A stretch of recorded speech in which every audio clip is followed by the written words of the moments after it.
Welcome to the Connors and Ferris High School Sports Show. I'm Jeff DiVeronica. He's Steve Bradley, and we're here to talk some more Section 5 boys basketball in the 100th season of the Section 5 boys basketball tournament. I wonder if our guests even know that, but this is a really cool year to be a contender, Steve Bradley. Lots of milestones this year, and it would be cool to see whatever teams get to have their name listed in that win column in about 4 weeks, probably, Jeff. Let's welcome on the one of the hottest teams in Section 5 boys basketball right now, the Webster Thomas Titans, joining us on our specialty Skype line. You see him at the bottom screen. Bottom right is the coach, Griffin Coles, in his 9th season. Up at the top above him, if we're going Brady Bunch style, is 6'7" with the hair, Jackson Kulik, senior forward, and Andrew Quinn, a senior guard. Who you guys got a great team, but you got 3 scorers that are. Like if you're drafting like an NBA team, these guys deliver night in and night out. Appreciate you getting me the stats, Coach, because you guys are 9-3 as we record this. You're going to play Rush Henrietta this week, and then you have it's a huge week, really, right? It's going to be you're culminating with your rivals at home against Webster Schrader on Saturday, and you got Spencerport at Spencerport on Friday. This is a team that hasn't played home in a long time, Steve Bradley. First of all, welcome, guys. Coach, 9th season, this is your alma mater. You replaced the legend. How excited are you about the potential about what these guys could do and possibly make a little history this year? Well, first, thanks for having us. Very excited. After last year, I think we were all fortunate just to have a season last year in that month span. And I think we learned a lot from last season, especially being a young team, a lot of juniors coming back, a couple sophomores coming back. But I knew what we had. I knew the potential we had, and I was pretty excited about this season for sure. Jeff, when you look at the stats for the Titans, the scoring, Andrew Quinn, 19.4 points per game, Jackson Kulik, 16.4, and Sean Mason, 15.8. So that's 3 over 15. Jackson, you've been on the team for 3 years. What does this balance? How does this balance make your team difficult to guard? I think it really helps for me. I've seen that teams have started to lock in on me, and with there being now 3 scorers, it takes a little bit of weight off my shoulders and allows for me to get my assist numbers up a little bit and distribute to my teammates so we can have a balanced attack on offense.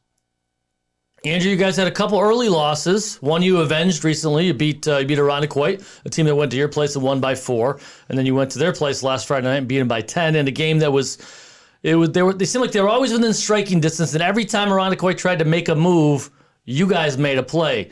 How much did you learn last year in your first year on varsity? And I guess what did you learn to make sure that in those games now that you're the guys making the plays? Well, first year it was a little nerve-wracking to start because it was the game really sped up from the JV level to the varsity level. And what I've learned is to just really go at players. Don't be afraid and really just have confidence in yourself. And obviously trust your teammates and they'll trust you. Griffin, Andrew just mentioned the word confidence. You beat Pittsford Mendon on January 26, 67-57. They've been the gold standard. They had won 27 games in a row, probably about the 2/3 point of the season. What does a game like that and a win like that do for a team? Going against Mendon with Bob Nally and what he does for that team, I think just beating them, especially at their place, I think it taught us, and we just learned that we're capable of competing with and just beating top teams in this area. Last year was such a weird year. We were confined to only playing our division teams, and it was a big game for us, big game, and these guys stepped up. So I think we gained a lot of confidence from that. And great balance that night, too. Again, typical of your team. Sean Mason that night with 23 points, 5 3-pointers on the night. Jackson, you had 20. Got your team off to a great start. Are you traditionally a fast starter? Is that something you try to do to try to throw the first punch? Or was it just that you happen to be open then? I mean, I don't know why they're leaving you open, or how you got your points, but great start to you. How much did that give your confidence, you and the team, to get off to the great start? Yeah, you always want to have a hot start coming out. And if it's not the case, we are ready for it to be a slow one. So we are always prepared for that. But yeah, when it's starting out the gates, it's definitely a confidence booster, and it affects us positively in both offensively and then back on defense. I've joked about your height to start because I thought you were smaller than you are. But did you have a growth spurt? I mean, you handle the ball really well for a guy your size. I mean, were you a guard when you were younger, then shot up? Tell us about that maturation.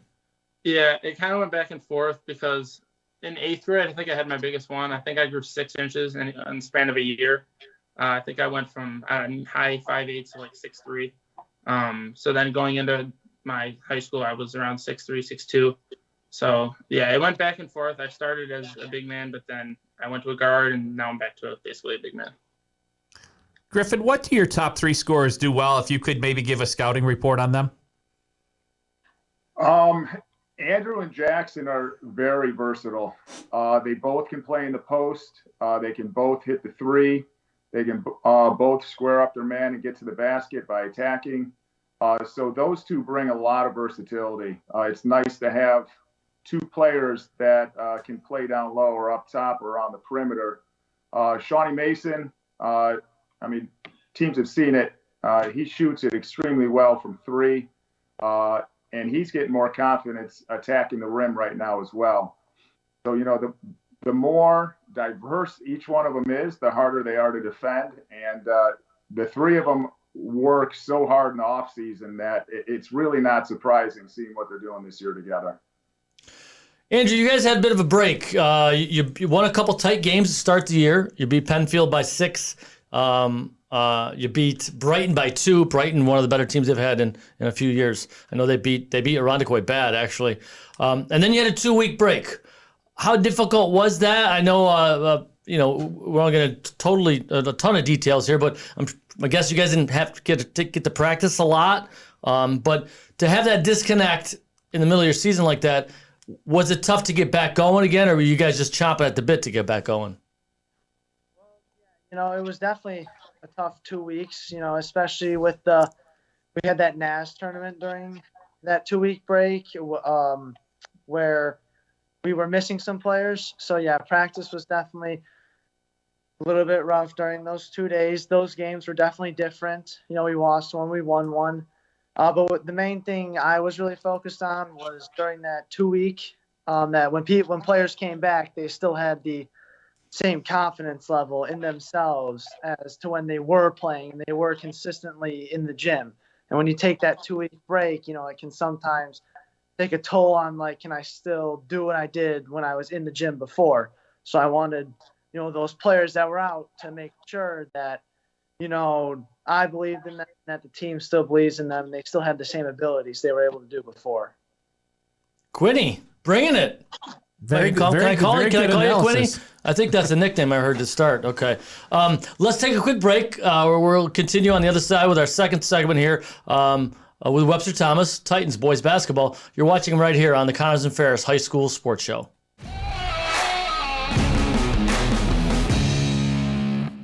There's a path to success full of challenges, rewards, inspiration, and strength. A strength that only the U.S. Army Reserve can give you. The skills and experiences you'll get will give you an advantage in your civilian life. Stay close to home, train to develop your strengths, and get on a path to success. Find out more at goarmy.com/reserve. For more information, contact Syracuse Army Recruiting Center, 315-449-2830. There's strong. Then there's Army Strong, paid for by the U.S. Army.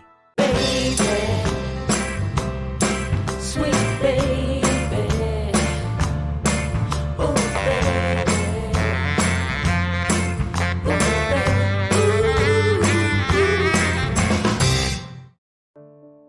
You know, whether you come here as a 6th grader or a 9th grader, you have to spend your 4, 5, 6 years here and just get involved in so many different things. And then you're going to go out and set fire on the earth. When you get through McQuaid Jesuit, you're not going to fail when you get out in the world. Tell you about my friends at Bath Fitter. 30 years across the country they've been doing this stuff. 20 plus years in Rochester. You don't have that kind of longevity without treating your customers right, doing great quality work. Please check them out online, bathfitter.com. Call the local office at 617-0007. It's Bath Fitter Rochester. Don't be a DIY diva and try to do it yourself. Don't screw it up. Let the pros do it. Remodel with confidence. Remodel with Bath Fitter. And please tell them you heard about it right here from Jeff DiVeronica on the Connors and Ferris High School Sports Show. We're brought to you by Salvador's Pizza. There are plenty of professional sports teams in Rochester, but there's also a lot of great high school sports action in each town in our area. When's the last time you checked out a high school game? Section 5 sports are about more than just wins and losses. They're about teaching teamwork, dedication, and discipline. So support the kids who play for your school. Get out and watch a high school game today. For more information, including schedules, rosters, and stats, visit section5.org. That's sectionv.org. Brought to you by the Monroe County League and Section 5. In doing the work you do, if you're hurt, we'll help you through. Don't be fooled. Video hearings are as critical as appearing in person. Make sure your rights are protected. Your employer has trained specialists on their side. And the judges work for New York State. The only person on your side is the attorney at your side. Connors and Ferris, your workers' comp attorneys. Local McDonald's operators care about our local schools, teams, and student athletes. That's why they support the return of high school athletics in the Rochester area and around the state. See you before or after the big game at McDonald's. Welcome back, Section 5. Game on!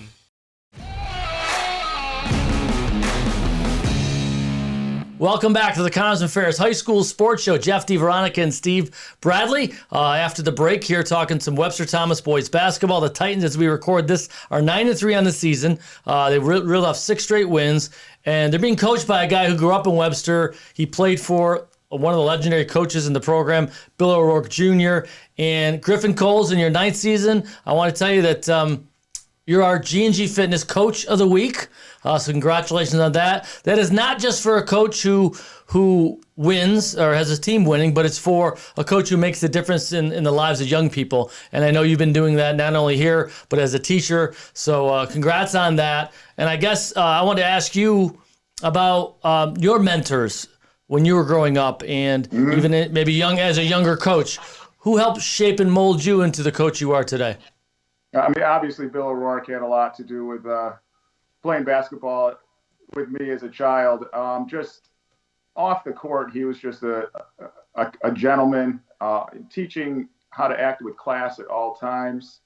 On the court, he just taught the fundamentals like every coach should. So he's someone I always look up to. My father, he was a coach. He was a phys ed teacher in Greece.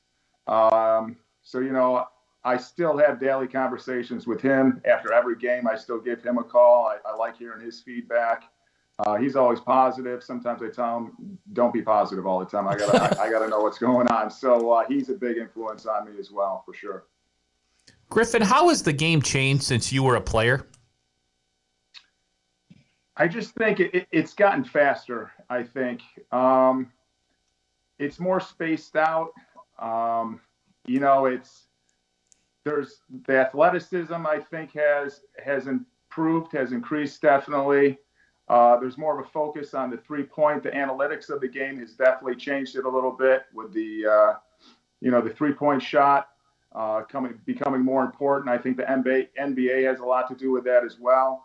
But it's become a perimeter game. You don't see as many bigs anymore. I know when I was growing up, Webster was always known at having 2 centers, starting 2 centers, or a big and a power forward. And you don't see that much anymore. It's a guard game, guard-given game right now, and it's around the perimeter mostly. All right, guys, we're going to do a little word association. One word to describe your coach. Jackson, you lead off. This is good. All right, maybe a couple words. Encouraging. That's good. That's good. Andrew, we've never done this before. This is new in the encouraging. That's good. Andrew, how about you? Well, I'd say hardworking. He always comes in with a good game plan and always studies the film very closely. So that's what I would say. Is he I'm a big proponent of old school. I think I'm somewhat similar in age to Coach, and I know Steve and I are similar in age to Coach. Like I had a coach once tie my offhand in baseball around my waist because I caught a pop-up with one without my meat hand to kind of get the ball, and he said, "You don't need that hand." I said, "I caught it," and he literally tied my hand around my waist. You do that now, and you might get fired, right? So, is he able to coach you guys hard? Is it okay as a coach if he raises his voice? Jackson's nodding. Yeah, it's okay to raise your voice? Yeah. I mean, I think when you raise your voice, then it's more pronounced and you get the message across better versus just talking about it. Fair enough. I agree. I like that. Andrew, I'm looking at the schedule, and as we tape this, there's 6 games left in the season, and then it becomes a new season, the postseason. Calendar's turning to February. What areas does this team maybe need to just button up a little bit to make that stretch run down the playoffs and have you guys have the best chance to secure your dreams? Well, I don't think we can get too comfortable with where we're at. Like we've always had the mentality that the next game is the most important game. So I think, we just got to keep doing what we're doing. We limit turnovers, rebound the basketball well, keep sharing it as we already are doing very well. And, just go in every game thinking that, the season's on the line. That's how I can think of it. It's like play it like it's your last every single time. Andrew, what are you thinking of doing? You sound an awful lot like a coach with the way you answer. What are you going to do in college? I'm planning to study architecture. Great. How about you, Jackson? Costanza. I'm going to do business and then a minor in pre-law, so like a corporate lawyer kind of thing. Well, Coach, forgive me if I'm misremembering this. I don't think – has Webster Thomas played in a Section 5 championship game in the last decade? I don't believe so. No, they have not. Okay. I think you guys have what it takes to get to the championship game. Again, when it comes down to 32 minutes, who knows, right? But I know you guys probably have that on your to-do list, right? What would it mean, Jackson, for you guys who've been in this program, you've grown up together? I know it's not going to be in the big house, it's not going to be in the War Memorial this year, but what would it mean to grab that trophy and kind of etch your name in Webster Thomas history with a championship this year? Yeah, ever since I was 6th, 5th grade, I found out about the Section 5 championship, and I've always wanted it. From watching as a little kid, I watched Andrew Mason play. I'd go to the games with my dad. I'd watch him play, and I'd see the varsity level, and I'd be like, man, I really want to get on that court. And to be able to go all the way to the end has always been a dream of mine. So I think we have a group of guys that can do it, and I've been friends with them my whole life. So it's the best case scenario for me. Coach, we've focused a lot on Andrew, Sean, and Jackson, but there's 5 guys on the court all the time, and there's more guys on the team. Who are some other people that have really been key contributors for you? Yeah, Shawnee Linder is our starting point guard. He is our defender. He's our go-to defender. He brings the energy on the defensive end, which is huge for us. He's just scrappy out there. He does the dirty work. Another starter is Eli Adams. He was the starting quarterback for varsity football this year, made AGR. He just brings leadership to the team, toughness, grit. I call him the glue guy. Eli Adams holds us together. He's a plus-minus guy. When he's on the floor, we are playing our best basketball. So those two add a lot to this team for sure. A lot of poise out of that young man, too, which you'd expect out of a quarterback. So, hey, Webster Thomas, I wish you the best of luck. I think you got what it takes, and it all comes down to what's going to happen in the postseason. But you guys have the pieces to make it work. You're down in A versus AA, which I think... Well, that might not necessarily be a good thing. You look at the A brackets, and they're really tight. People size, bracket size, enrollment size doesn't matter as much. Every bracket's tough. Sorry to jump in, but I just didn't want to draw that correlation that AA, that it's easier anyplace else, because it's not. Gentlemen, we appreciate your time tonight, and we wish you the best of luck moving forward. I got to say it, I worked except against Ironic. If you see Ironic White again in the sectionals, I can only root one way. So, but my nephews go to Webster Thomas. I know you guys are good guys because they told me about you, and I wish you the best of luck. So, Jackson, thanks for being on our show. Thank you. Thanks for having me. Andrew, well done, young man. Very good answers. Thank you. Thank you for having me. And Coach Coles, best of luck to you. Thanks for being our guest tonight and our G&G Fitness Coach of the Week. Yeah, thank you very much. Thank you for having all of us. Guy it's been making the difference in the lives of young people for a long time around here. He grew up here, and I know it means a lot to him to be coaching at his alma mater. Only 3 coaches, I believe, in Webster Thomas in the last 70 years, probably. Yeah, I was going to try and do the math. It's a long time, and 2 of them were named O'Rourke. Yeah. So For our producer, Joe Brott, and my co-host, Steve Bradley, I'm Jeff DiVeronica, wishing you a great day, a great evening, and a great rest of the basketball season. We'll be right here on the Connors and Ferris High School Sports Show.